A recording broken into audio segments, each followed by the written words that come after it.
विरोधी दल नेता माने मिछ कहउचंती। बीजेपी एठी कुंभीर कांदना कांदुची। पश्चिम ओडिशा रे बीजेपी को टार्गेट। केंद्र सरकार विरोध में पुणी थे गर्जन तर्जन करिसेंती पांड्या। प्रधानमंत्री भी बाद पड़ी नांती। बिजुली ठारू धान पर्यंत विभिन्न प्रसंग उठाई श्री पांड्यान सीधा सड़क कहते जे विरोधी दल लोकंकु दिन बेला लंठन देखाउछि और संबलपुरी भाषा पाई केंद्र सरकार कौन करिसेंती जवाब दियंतु।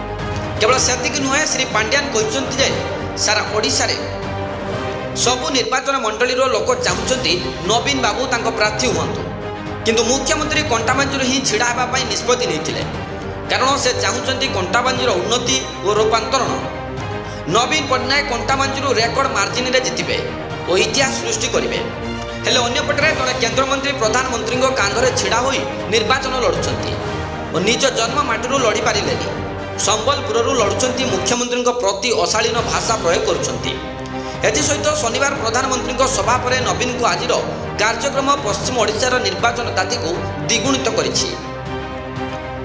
बलांगीर और बरगढ़ संसदीय क्षेत्र में बीजेडी सभापति तथा मुख्यमंत्री नवीन पट्टनायक दलीय प्रार्थी माराथन प्रचार करथिले और बलांगीर और बरगढ़ संसदीय क्षेत्र में समस्त विधायक और विधायक सांसद प्रार्थी को जययुक्त कराइबा पई भोट भिक्षा करथिले नवीन।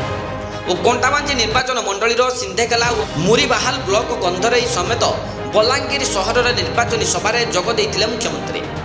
एथर कंटाबांजी निर्वाचन मंडली लड़ुथिबारु सभार उपस्थित लोकंकु सेमाने खुशी अछंती कि बोली प्रश्न करथिले।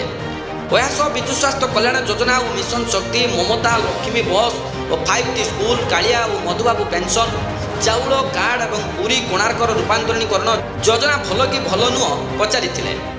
बड़ जोर रे हाँ कहिथिले जनता।